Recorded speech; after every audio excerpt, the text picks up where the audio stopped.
Welcome, everyone. My name is Kelly Taylor. I will be your host for today's conversation. So we're going to start off with a little presentation about Live Girl. What is Live Girl? Live Girl was founded in 2014. It is a Connecticut-based nonprofit organization that builds confident, inclusive leaders. Our mission is to prepare the next generation of diverse, brave female leaders with the skills, community, and connections so that all girls may thrive and make a positive impact on the world. Our vision is to contribute to a world free from both gender and racial inequalities. So today, we have the privilege of having these two amazing panelists who are going to speak about how women and girls of color have been disproportionately impacted by the pandemic. So we're going to start off with Miss Serena Gatlin. Hi, everybody. Thank you, Kelly. Thank you, Shamir. Thank you, Chelsea, Alexa, who is going to be the panelist with me. And I just want to thank Live Girl Inc. for extending this invite to me. It's very important that we have this conversation. Being the founder of Her Zone Inc., which also caters to young women that are, experiencing disparities, not just women of color, but all women, but we do cater to women of color. Our organization is about uplifting and strengthening the voice power of young women 13 to 24 that are in the judicial system, that are transitioning from incarceration in under-resourced communities.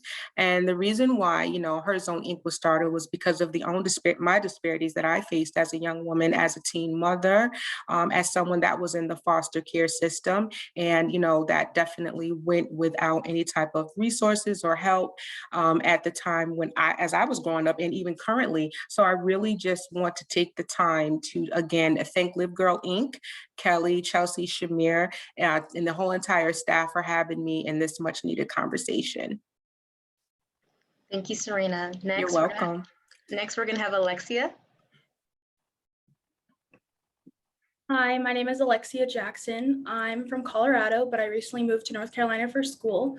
I'm a student at Duke University. I'm currently studying public policy and political science.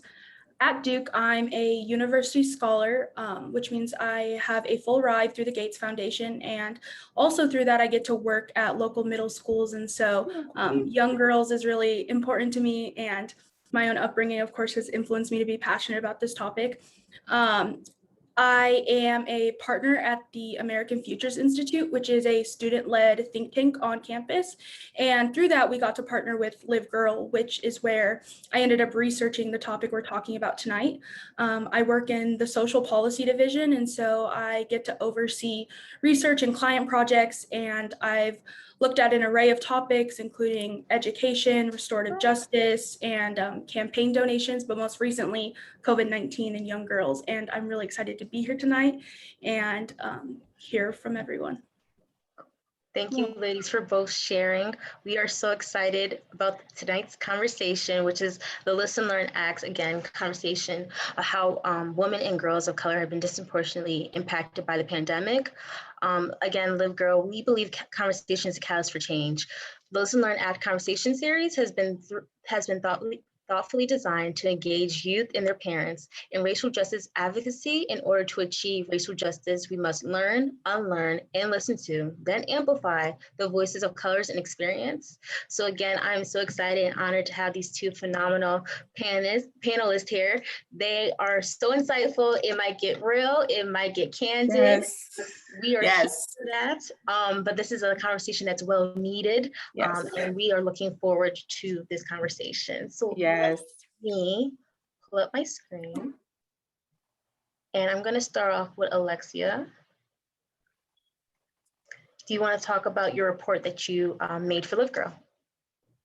Yeah, so Live Girl and American Futures Institute partnered together, and we broadly approached the topic of COVID-19 and young girls. And we kind of dove into just overall how are different aspects of girls and young women's lives affected. We looked at education, of course, which was pretty alarming. And a lot of the stuff we found was that young girls of color and girls from low income families were the ones that were really being affected by school closures. Only 60% of those type of girls were regularly attending online school. And this not only affected them in the moment, but also we found that a lack of education through online school would have like detrimental, like long-term impacts on their education. Additionally, we looked at child and domestic abuse, which was actually really unique. We found that there was a decrease in reporting, but this didn't really signal that there was a decrease in abuse, unfortunately. What we ultimately found was that there was an increase in abuse due to the stress of the pandemic and family being so much more close, but people had less resources and less help and were unable to reach out for help as often. And so that's something that's like currently not really being addressed and is really alarming. And so when we found that, it kind of approached this conversation of what do we do next and how do we kind of reverse these issues that have been occurring. We also looked at food insecurity, and we found that 169 million meals are being missed weekly due to the pandemic. And this is just a lot because a lot of food programs require in-person contact, and also a lot of food programs are through schools. And so both of those are affected. So unfortunately, a lot of people had less access to food and resources. Another thing we looked at was that like the increased responsibilities of households and where those were being placed. Unfortunately, girls were taking the brunt of household chores and household responsibilities. And so on top of school, on top of work, on top of your own mental health, on top of dealing with a pandemic, you also are taking on the responsibilities of the house. And to be like precise, we found that girls were spending 40% more time on chores than boys. And then, of course, one that a lot of people are probably familiar with is we also looked at jobs and unemployment, which we found that women were disproportionately being laid off compared to men and were disproportionately being unemployed due to the sectors that they were working in. And then lastly, we looked at mental health, which was kind of just encompasses all these topics because your mental health is challenged through every single avenue of your life, especially through this stressor. And there was an increase in self-harm and a drop in confidence among girls. And this was worse compared to boys. And part of this has to do with the different responsibilities that girls had and still have during the pandemic compared to boy counterparts. But overall, it was negative results from our report, but there's a lot of places where we can improve and move forward. And so that's the hopeful back end of the report. Thank you for explaining that report to our audience members. So we're going to go into our first question. This is our round one. It's called the data/report. So this question is for Alexia. What inspired you to collect data from the effect of COVID-19 on young girls? Yeah, so kind of my own background made me want to work on this project. I was a senior in high school when the pandemic started, and then I went into college during the pandemic. And so I kind of experienced a lot of the dilemmas and challenges on top of a big life change. Additionally, I have a younger sister who's in middle school, and I saw how difficult it was for her to kind of cope with online school. And I saw how online school isn't just as simple as affecting your education, it affects everything. And I also volunteered at a local middle school that serves predominantly low income and students of color. And so seeing and talking with administrators and educators and seeing how they were having to deal with so many complications. When the project arose, I was like, I have to work on this one. I really do want to do this research. And so that's kind of how I ended up managing this report. Thank you for that. It's well needed and excellent job, by the way. Question number 2 is, although the younger generation is comfortable using the internet for fun and social uses, was it surprising to find that students were having difficulties transitioning to online learning? Yeah, it was surprising because we always think that younger people and kids are so good with technology. But what we found was that girls specifically were having difficulty adjusting and navigating technology. And one kind of reason we found this disparity was that girls are just naturally more social beings.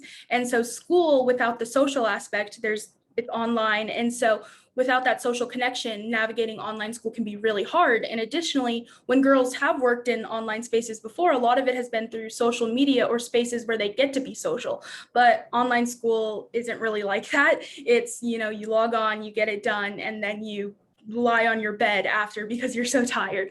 And so because of that kind of difference and the way we raise boys and girls, we found that it was a pretty big issue for girls, was that they just did not want to approach online school, and it was a lot harder for them. Also, I think it's harder to speak your voice and say your opinion when it's online, and you have to think about, when am I going to unmute myself? What am I looking like? And so classrooms can already kind of be divisive environments where it's hard for girls to speak up, and online school only made that worse.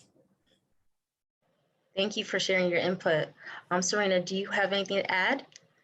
I just want to, first of all, I just want to say kudos to the queen that put together all of this information. And this is what we're talking about, right? We're facing disparities, but we're also trying to find solutions. And she is a solution, and queen, I applaud you. But I also want to touch on, as being a young girl, and not just a young girl, but the disparity that happens not only with children being oppressed at home, or feeling suppressed, or feeling depressed about not being in the actual school environment, that also transitions over to the parents as well, right? Because everyone had to, now all of a sudden your life has just been your life has been changed, right? So you have parents that are used to dropping the children off. So sometimes that is a getaway for the parents. And then you have the parents that are getting away from their children. However, now that everyone has to be in one space, and you have to learn these different coping mechanisms in order to just sustain in the house together, and everyone is locked in there for 8 hours, that brings a lot of it can bring a lot of anxiety, not just to the student, but also to the parent. I don't have any children that were in school at the time, but I can tell you, although I was not, although I'm not a student, making that transition from work, where I work in an environment where it's just go, go, go, go, go all of the time, and then to make the transition to be behind a keyboard all day long, it was a mental change for adults as well. And sometimes I have a niece, and I asked her about her school day, and she's 14 and she's in high school. And when she gave me the rundown about how her day, or what her day consists of, being locked in to that computer all day without any breaks, my heart really felt for her, because that can catapult into other areas where you have eating disorders, right? You can bring in mental health, suicide. I have a friend that experienced that. Her child was not, acclimated to being at home behind the computer, and she committed suicide. So there's so many different avenues and so many different areas where we have to, really pay attention to and hone in on with getting these young kids, and not just the young kids, but ourselves, how do we start channeling positive energy into this, so that, because it is our new norm, right? The digital space is our new norm now. And when you have children that are using, digital components and using all of their hardware for fun activities, now you're being forced into a space where you have to be there. It's no longer fun. So now there's different areas where we have to figure out, what does that look like for their mental health, for their mental progression, for their mental capabilities to progress into society, because those microaggressions turn into transaggressions, and we have no progression in our community because of it. So I just wanted to add that. Thank you both. That was well needed. I definitely think the audience enjoyed both you ladies' answer. So round 2 is the education and work challenges. Question 1 is, what are the few procedures or practices that happen in the school and workforce during the COVID environment that were in place that are no longer of value? It may have been considered a disservice going forward. I'll speak to that first. I will say that we have a lot of practices in place, and I'm not going to say that they didn't have any value, but they weren't being utilized and they weren't being delegated pre-COVID. It wasn't a necessity. It was, use at your own risk. And so because of all the injustices that were taking place, and everyone that was being boggled down by, the George Floyd case and Breonna Taylor and so many more that we can name, now it became a necessity to try and run and put the practices that were already in place. How do we start using these tools for our employees? And at the time, employees just, they don't want to hear it. You know, you don't care about us. It doesn't matter. You're just doing this just so you can meet a corporate checklist, a corporate grocery list. So I'm not going to say that they don't have any value. We had to force them into being valuable because they are. And how are you now starting to use that and utilize that across the workforce, not only for your employees, but also for their families? So to me, they didn't lack value. They weren't valued. Alexia? Yeah, I think one thing that along the same lines that wasn't really valued enough was just technology itself. I mean, that has been the conversation of the downfall of the pandemic, is that we're so tied to technology. But I think at the same time, a lot of schools were able to realize that technology doesn't have to be a distraction or a hassle in an educational environment. It can be an equalizer in some situations. And because the pandemic forced online school, a lot of children and families got more access to Wi-Fi and computers. And so that's one good thing that came out of it, was that schools and the government and policymakers were forced to make that change. But with that, moving forward, we can integrate technology in a more inclusive way so that it's approachable for everyone. And it's not something that once you get to the workplace, you're like, how do I navigate? Or once you get to college, at younger generations will feel more comfortable with those type of more professional and academic online spaces. Yeah, even let's just talk about that for a minute, because I work in the world of technology also. And let's just talk about in the school system where they don't have enough resources. And because of the pandemic, they were out scrambling, trying to get laptops for children. Children were missing education, lacking education, because they didn't have the necessary tools in order for them to learn. And because of that, there were a lot of kids that were just left to the wayside. And who is that? To me, that is definitely more so in the urban communities than it is in the suburbs. This is just my personal opinion. I'm not here to sway anyone's opinion, but this is my personal opinion. And because of that, technology has always been there, but sometimes we're behind the 8 ball with things that are going on in the school. I think they lacked, we didn't see this coming. No one saw this coming, but the children really suffered because of the lack of resources. And that was a huge disparity that was just faced not only by people of color, but in every school system. However, to me, it is the inner cities that suffer the most from lack of resources, and technology definitely was one of them. Thank you both. Okay, so we're going to go into round 3, which is facing a new daily challenge. So, Alexia or Serena, in your opinion, what was the greatest difficulties that women and girls faced during the transition of the pandemic? I'll let Alexia go first. Okay, yeah, I can speak on this. I think there's so many challenges, but if you have to summarize it into one general challenge, I would say just balance.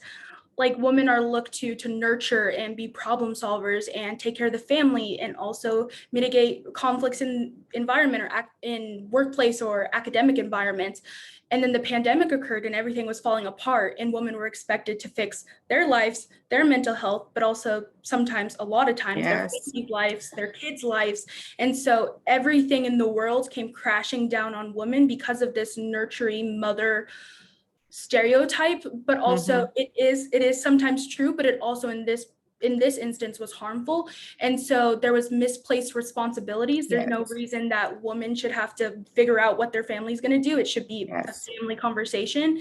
And so if you can't prioritize your needs or your mental health, you can't help other people. And so a huge challenge is just, how do you prioritize yourself when you're in red alert and everyone's looking to you and you have the weight of the world? And so that challenge, there's no right answer. And a lot of times it gets messy, and it means you have to let other people down to put yourself first. And so teaching women and girls that that's okay is, I think, a big challenge, but an important takeaway. Yeah, definitely. We weren't allowed to be vulnerable. That just fell to the wayside. We had to be strong, especially our young Black girls.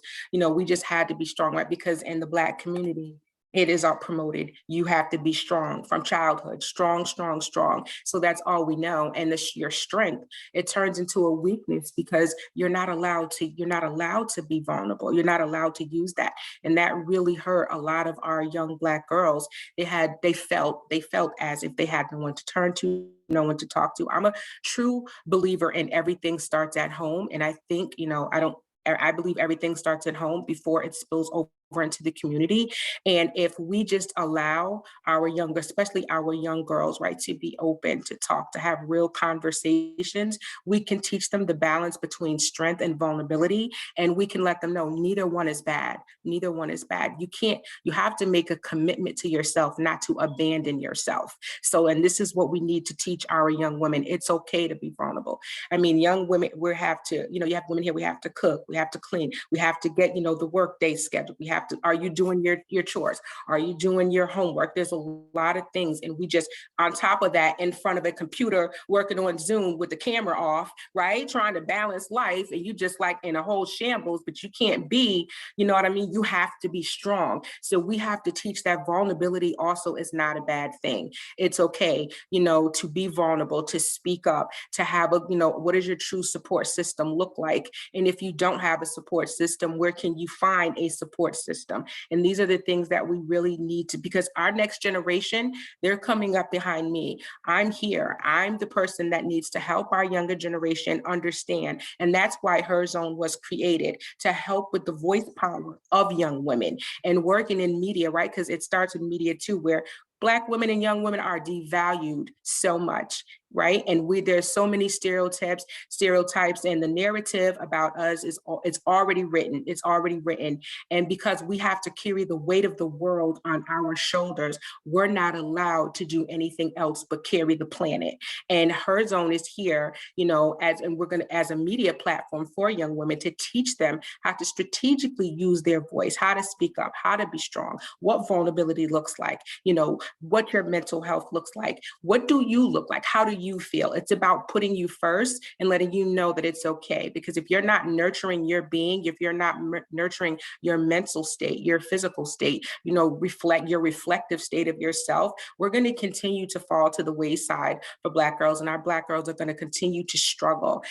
I was that girl. I was that teen mother with no type of resources, limited resources. I was the young girl that came through the system. I didn't know anything about, I had to be strong.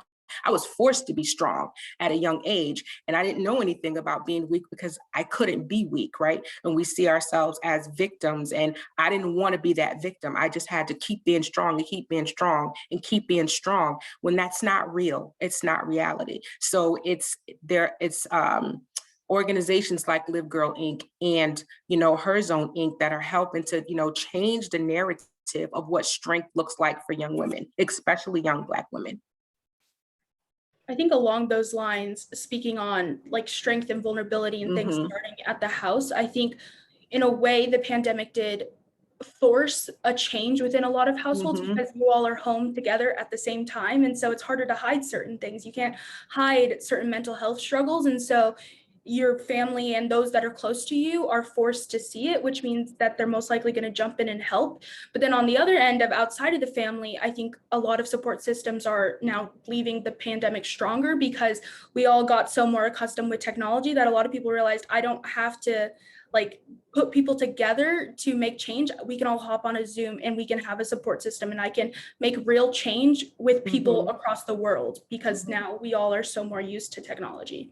That's true. But, we also, what does mental health really look like, since we haven't all had to sit and be confined in the area, because mental health doesn't have a look. And that's another, it's taboo in the Black community to talk about, mental health and seeking help for mental health. But now that we're all in this home and everybody's trying to kill each other, because there's ups and there's downs to what the pandemic has created. But what does mental health really look like?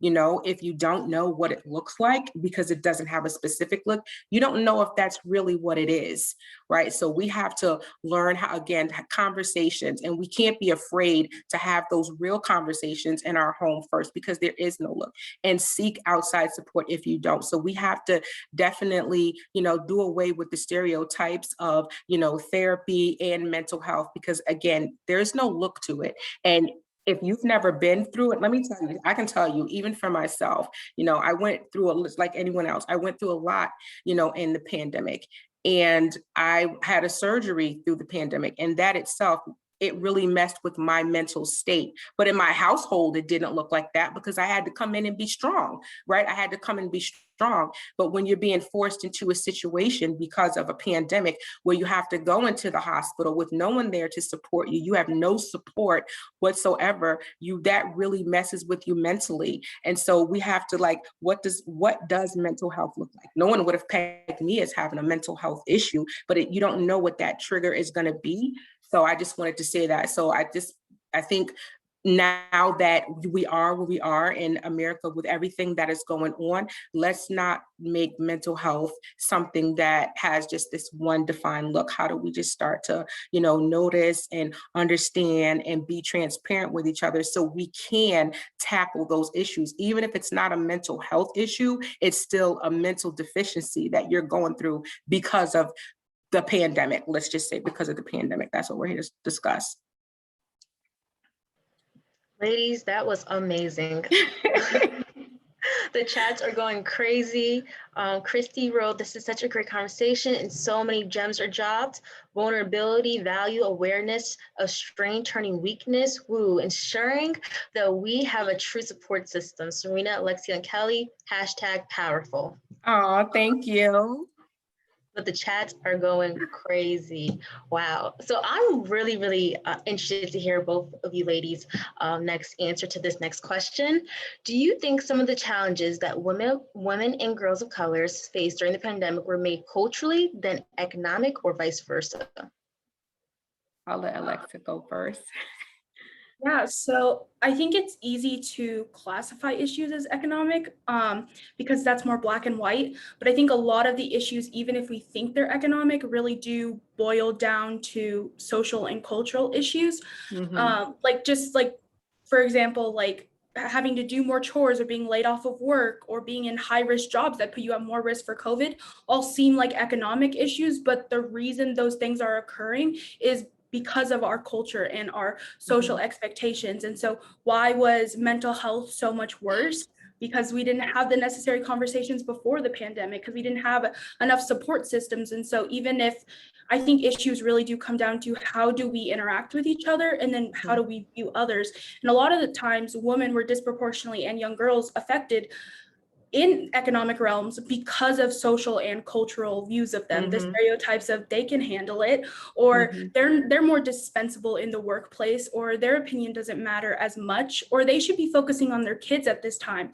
All of those stereotypes are causing economic issues, but if you want to change that, you have to reflect on the culture and how we are going to stand up for ourselves, and how unfortunately you change the rhetoric. Yeah. For me, like economically, it's subjective to household, because some people can thrive better economically with whatever they're given. So I wouldn't want to, because I don't have the data on that. Alexa's a data girl. I don't have the data on that. So that wouldn't be how I would look at it.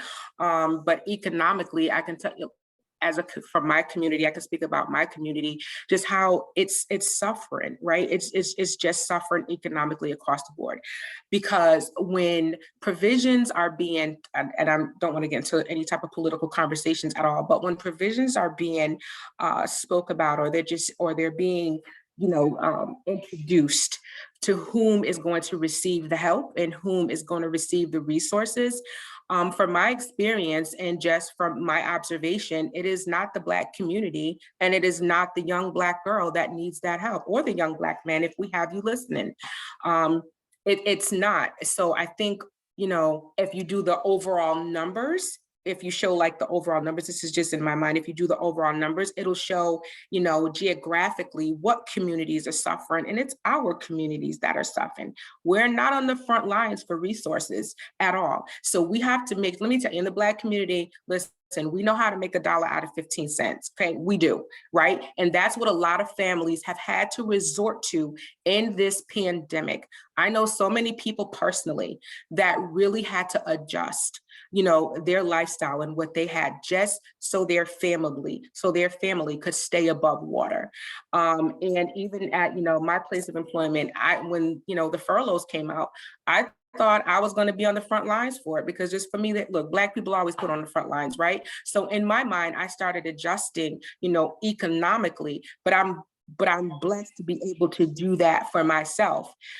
I didn't have to think about other people for that to happen. However, we are not on, like, again, we're not on the front lines for any type of resources. And if we are on the front lines for resources, they are very, very minimal. They're very minimal. So how do we start changing that? We have to speak up. We talk about a speak up culture, right? And we talk about a culture where we get involved. Communication, community, this is what we need so that we aren't last on the gravy train economically all the time. And this is just how I feel about it. It doesn't make it right and it doesn't make it wrong. That's why I said it's subjective economically, because I don't know the numbers. I don't know the numbers overall, but from my personal experience and from what I've seen, there's been a lot of adjustment regardless of where you were on the financial scale. Everyone had to make an adjustment. So that's just what I want to say about that. Yeah. And in the chat, Alexia, Christy said, we need you in policy ASAP. Yes, we do. Yes, we do. That's the numbers girl right there. She is. Thank you. That's the plan. Oh, perfect. Okay, ladies. So we're going to go into our question number 3, which is, do you think women will transition to the workforce with more stay-at-home jobs since the pandemic? I could speak on this first. I think from a data perspective, the answer says yes. It says that working from home is extremely difficult and balance basically gets thrown out the window, but it provides an amazing opportunity for women to enter the workforce. One of the biggest stereotypes that harmed women entering the workforce was children. If an employer knew you had children, the statistic shows that you're less likely to be hired because they think you're not going to be prioritized. But a lot of firms are looking to a mixed workplace where you spend some time at home and you spend some time in the office. And that is really, really powerful for women who have felt like they can't go because of household responsibilities. And so that provides immense opportunity. And what we're showing is that even just from January to now in May, there has been there was a decrease in women in the workforce, but now we're kind of coming back and bouncing back into it. And a lot of that is women taking job opportunities that are exclusively or partially online. And you're very correct about that. And a lot of it, now what I've seen from the pandemic is a lot of women shift to becoming entrepreneurs and very successful entrepreneurs. I can say that is one of the good things about the pandemic, right? Everybody can't go out and everybody doesn't have the wherewithal to do that. But I've seen a great number, excessive numbers, especially in the Black community with Black women, where we are thriving as entrepreneurs. Her Zone Inc. is a prime example of that. I started putting more into my organization. I was giving it what I could give it, but the pandemic kind of forced me into giving it more, because I wanted to see young girls thrive. I wanted to see young girls, be in front of themselves. And the pandemic really helped me, it put more of a battery in my back as well. To get myself moving and going with my organization. I think if women are choosing to stay home, this is just, again, my personal opinion. I see it with women that have smaller children for maybe daycare expenses. It's less expensive now. It's more economical for them to stay home than to sending their kids out to the daycare. A lot of homeschooling is taking place. Women have become educators in their home. So I've seen a lot of positive transition of women in the pandemic than I did before. Thank you both for answering. So this question, I'm curious to also hear you two's answer. So the question is, question number 4, as children, we are afraid of monsters under the bed, and we carry those same fears into adulthood. Fear is a powerful energy that can paralyze you. Have you found that people are actually more free thinking now because of their experiences during this pandemic? I think some are, it's still an adjustment. A lot of people have been set back because of the pandemic. So a lot of their thinking, to me, is more about survival than, just free thinking. Again, like I said before, you see some women, in excessive numbers going out and reinventing themselves to become, entrepreneurs. But to say more free thinking, I would think that would be subjective to an individual, because everybody's situation is different. Fear definitely can hold you back. It has held me back plenty of times. But I deem myself to be a strong individual, to be a strong woman, to be a strong thinker. But sometimes I do myself a disservice also with fear and holding myself back, right? Because a lot of things play into that comparison to other people. Am I not where I should be? And that's not free thinking. That's comparing yourself to other people. So I think it's very subjective. That would be my answer to that. But I do see where we are headed in a better, especially in, let's just say we're starting to head that way, for people being able, thinking for themselves, owning more of themselves, owning more of their time, owning more of their mental space, owning who they are. So in that way, I would say, yeah, if take the time to sit back and rethink about yourself, yes. But from an economic standpoint, I think it would be subjective to people's situations. I think that free thinking has increased toward a lot of things. I think that once you have to worry about, am I going to catch this virus we barely know enough about? Is my family going to survive? And once you have to worry about those things, other things are not as fearful. Like taking that risk to a new job, or speaking up in a meeting, or chasing after your education is much less fearful after you've survived a pandemic or after you've worried about survival. And so I think in the moment, the fear may feel paralyzing because you don't know what your next move is, but coming out, this kind of retrospect that I handled this, I owned this, I survived, is really empowering and can really enable a lot of free thinking. And I think there's a lot of people who have took on really big life changes throughout this pandemic. And a lot of that is because you spent so much time by yourself.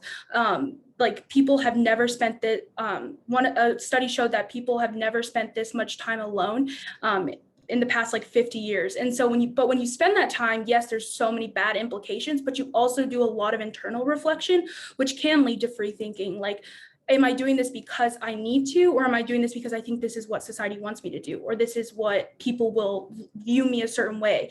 And so once you kind of have this, I survived and I have reflected on myself, I think you do have more freedom. But I think, again, like Serena said, it is imperative to recognize that when you look at all the different parts of someone's identity, your socioeconomic status in being low income was the biggest factor during the pandemic. If you were from a low-income household, you were the most disproportionately affected. And unfortunately, the reality is a lot of minorities are disproportionately low income because of generational wealth and systemic racism.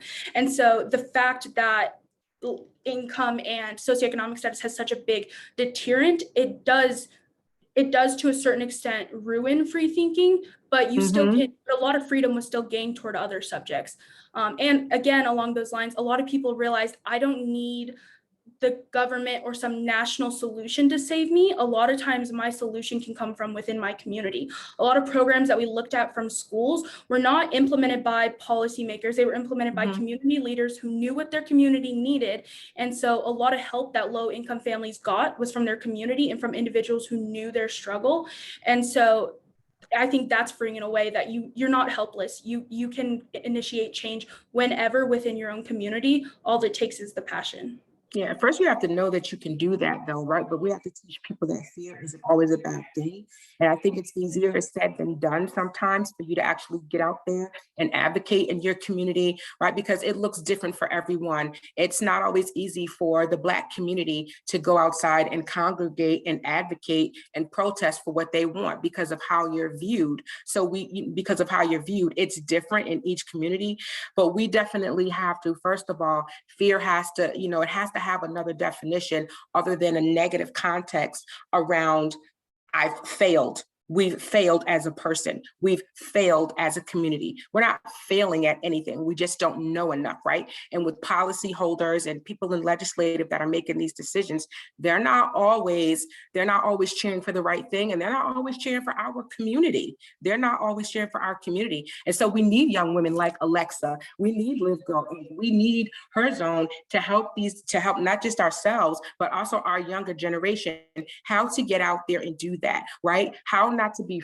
fearful to be in charge of yourself, right? Because to me, community business is a domino effect of business. Everybody should be empowered in your community, but a lot of people do not know what that looks like. They don't know where to start. They don't know where to get it. There are resources out there now, of course, way more than there were before. But again, those resources are sometimes a best kept secret for selective demographics, for selective ethnicities. So we have to be sure, let's stop promoting fear as being this bad thing. Yeah, just for a minute, take that first baby step so we can start making positive strides in our community, because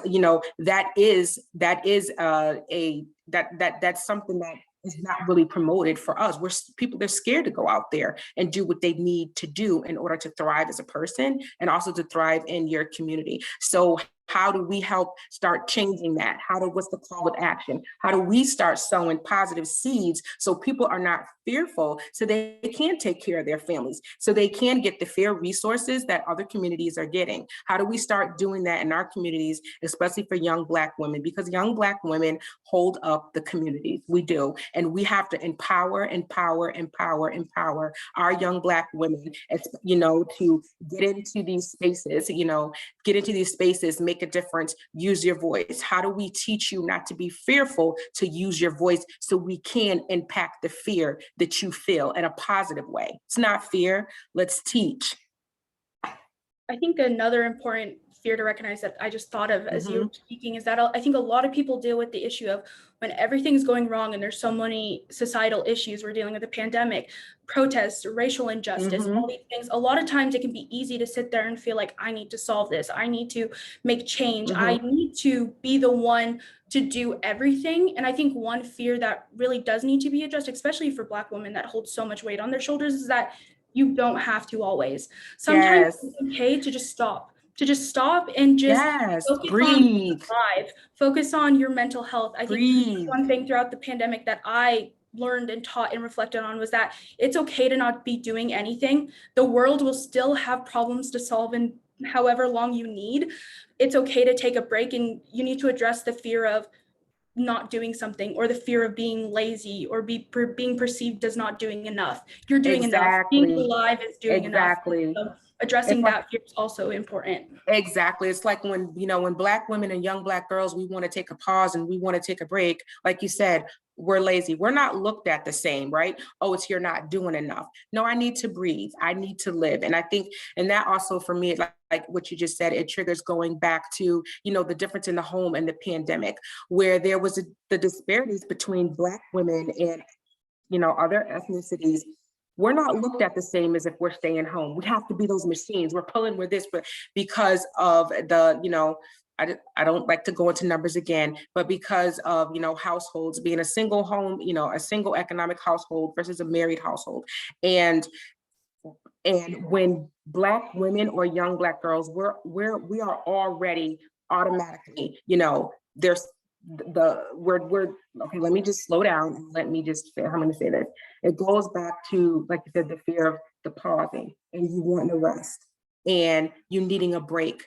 We're not allowed to do that, unlike other ethnicities where it's okay for them to take that pause. It's okay for them to take that break and not be deemed as something other than, I need a break.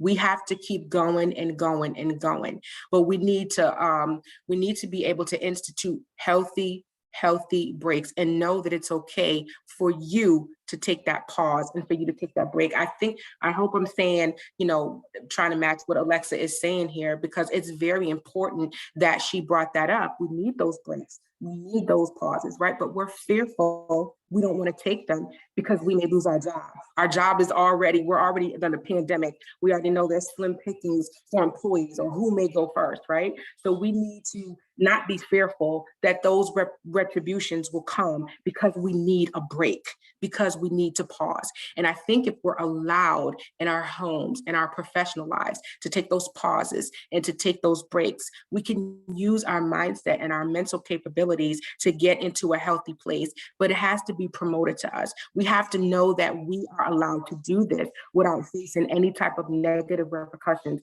or any type of negative feedback, whether that's from your home or your professional life, because you need a break. And we need a break. We need a break. Like she said, we definitely need a break.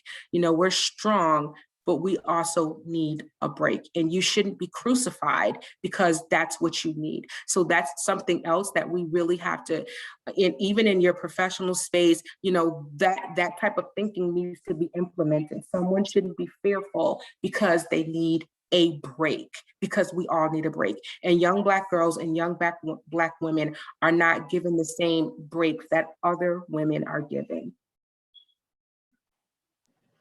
Wow. So true. 100% facts. Thank you, Serena. Thank you, Alexia, for speaking the truth. Okay, so round 4 is coping through the pandemic. So the first question is, have either of you found a growing number of empowering groups or mental health supports to offset depression, anxiety, and or confusion during this pandemic? And Serena, would you like to go first? I would. That's how Kelly and I met in our Gigi's group. So that was a wonder, and I know some of them are on. That was a wonderful group. And we actually met in Felicia's masterclass, because that really was a safe space for us to breathe or cry and be real. And I can't take it and get this damn boulder off my back. I need help. I need someone to talk to. I need support. So definitely, like, we had our Gigi's group. And then I also am a mentor in the Good Works program, where we work with young women that are in transition from incarceration into society. That is, the Good Works has been around for, it's been over 15 years. And that really is a safe space for you to find calmness and help build your confidence back up. Because a lot of time I lost a lot of confidence during the pandemic for a lot of reasons, just like a lot of women. So that was another space, safe space. Her zone is a safe space. Live Girl Inc. is a safe space. And I also just found safe spaces in smaller pockets, meeting women that I would have never met had the pandemic not happened. And Kelly, you're one of them women. So I definitely had definitely outlets for me to release depression. I work with, and I also volunteer with SACS, with the YWCA, Sexual Assault Crisis Center. So when you're on those calls, when you're working with, in an environment like that, it is a wonderful safe space for anyone of all ages, any gender, any ethnicity. You can call in and get the support you need. I've talked to many, age ranges of people throughout the pandemic that just needed somebody to talk to. So I definitely had, different outlets for support, and there are resources out there, and I'll be glad to send some your way for anyone that needs it, for anyone that's listening, because I think when Alexa was speaking and she said, sometimes, you're in a space by yourself and you get to think, but some people think themselves into depression or suicide because it has happened. So it's very important for everyone to have an outlet. And if you don't, let me know and I'll guide you in the right direction. Yeah, I think community-wise, community support and from peers the programs have been like crazy increasing throughout the pandemic, because a lot of people just feel empowered to help and they think it's more accessible to reach people. From a different perspective of like more professional help for these types of issues, a lot of the findings we had was that it was terrible throughout the pandemic, because there was of course an increase in depression, anxiety, and mental health struggles in general. And then on top of it, the system that was already struggling was then supposed to handle all these new people who needed help. And then again, Yes. the reality is that those that are low income don't necessarily always have the time to see professionals or the access to professionals, and the type of people and providers who are more willing to take insurances from low Yes. or have lower costs have way longer waits. And sometimes it will take months, years to finally get a therapist or a psychiatrist. But those from higher socioeconomic status, it's much more accessible because the $200 therapy fee is just much more obtainable. And so on a professional and medical support, we have like a lot of work to do on how do you make mental health more accessible, which also has to do with stigma. But a lot of the time it just needs to go with, we need more providers that are willing to help and be accommodating to communities that statistically deal with depression and mental health issues the most, which is minority communities and low income communities. So Absolutely. the people who are affected more and who have higher rates of mental health struggles are the people getting the least amount of help, which is really alarming and definitely needs to be addressed. But in limbo, because those are large structural issues that take time, support groups that come from within our community and come from women like Serena are amazing and really are impactful. Yeah. And, you know, especially in our school systems, and even now more so, we have students that are either hybrid or they're on campus. I just think that educators don't get supported enough as well. And there's not enough resources in the school system for kids, right? Because kids are coming from broken homes. They're really coming from broken homes and they're going into school, and that's a safe space for them. But I just think that there needs to be more resources for the educators and for the ratio of kids to a guidance counselor. It's insane. Right? So there's missing resources there. We need resources there. And then also in a more professional setting, there are free resources. I know in my place of appointment in our employee resource group, there's always information about finding a therapist or needing someone to talk to. Really, take a look at, if you can, at your employer. What do they offer you? The resources are there. Like I said earlier about being valued, they're there, but now it's all of a sudden a mad dash to make these things valuable when they were already there. So we need to make sure that whatever is available, that everyone, because a better mind, produces a better person. But when you're hiding, oh no, did we go off? Okay, I thought I lost you. But when we have resources and they're not being used appropriately and who actually really needs them, especially in the Black community and with young Black girls, that's where, the deficiencies just, it weighs down on our community. And that's when it spills over really into our community with crime, right? And I know the teenage pregnancy rate has dropped, but again, I was a teenage mother, and so there weren't resources for me. And because I had the mind that I did, I went out and made things happen for myself and for my son. But had I had resources, or if the resources weren't being delegated to specific ethnicities or specific communities, I probably could have done a lot better at that time. It's not cheering on being a teen mother, but you need to do what you need to do. And you need help, and the help should not be hidden from the population that really needs the help. Thank you, ladies, both. Question 2. Well, you ladies been dropping amazing pearls of wisdoms, so we're going to keep going.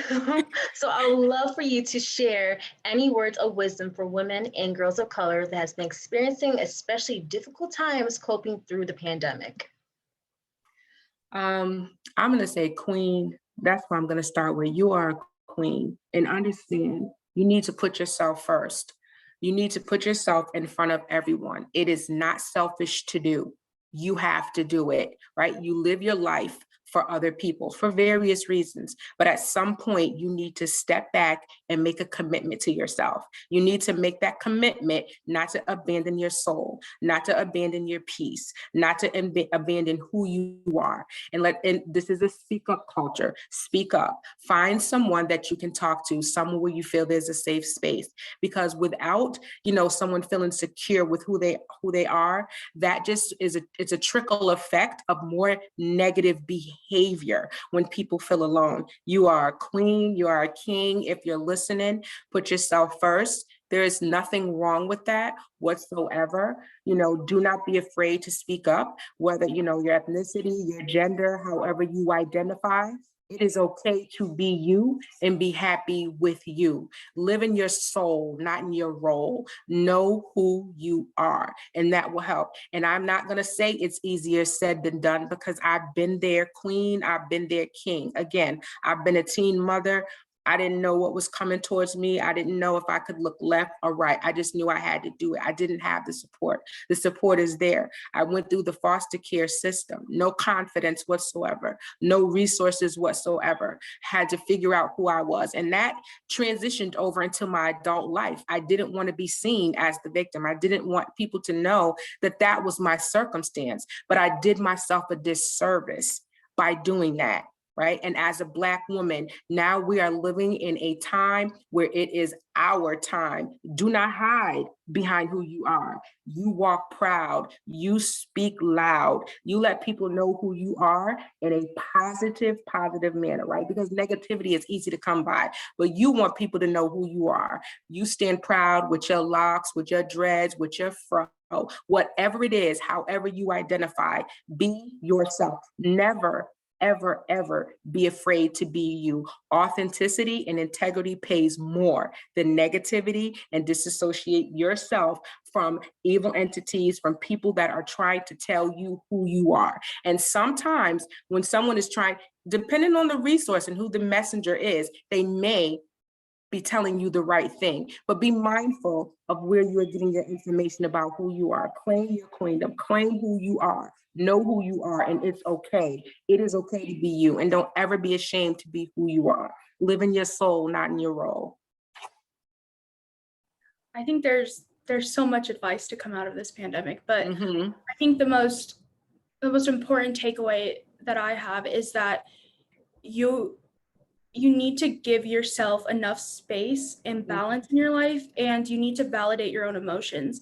I think it's easy for us when we are so interconnected with social media, and we're hearing about all these terrible stories, and someone always has it worse than us, it seems. And so we easily can then switch to, well, then I don't have a right to be upset. I don't have a right to be struggling because someone's dealing with something worse. That's not true. It's important to recognize who's disproportionately being affected. Yes, we need to recognize that, but that doesn't mean that your struggle or your emotions are invalid just because you have certain levels or distinctions of privilege.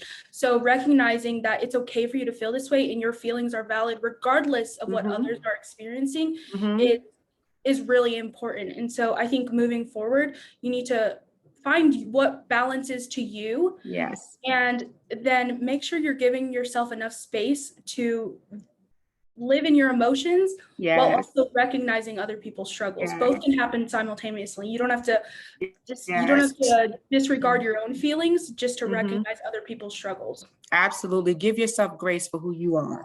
That's it. Allow yourself do yourself that service and not a disservice. You need to know that. And that's important, especially for our young girls and especially our young Black women that are coming behind me. God put me here to be that vessel.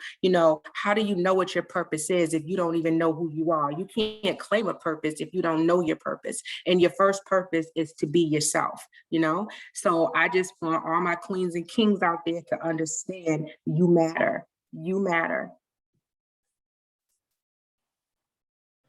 Wow. That's all I can say is wow. The chat they are chatting up a storm. The audience member. Some of the comments, what you ladies mentioned, your first purpose is to be yourself. I was taking notes while you ladies were giving your pearls of wisdom, but live in the soul, not in your role. Wow. So, ladies and gentlemen, that concludes the Listen, Learn, Add conversation series. Again, Live Girl believes the conversation is catalyst for change. Listen, Learn, Add conversation series has been thoughtfully designed to engage youth and their parents in racial justice advocacy. In order to achieve racial justice, we must learn, unlearn, and listen to, then amplify the voices of colors and experience. So, before we leave, I know the audience members, they want us to continue to stay. If you ladies have any shout outs or any, Serena, if you want to shout out her zone and where they can find you. I do. But first, I want to thank again Live Girl Inc. Kelly, thank you. Chelsea, thank you. Shamir, thank you. Alexa, thank you for being such a beautiful, beautiful panelist along with me.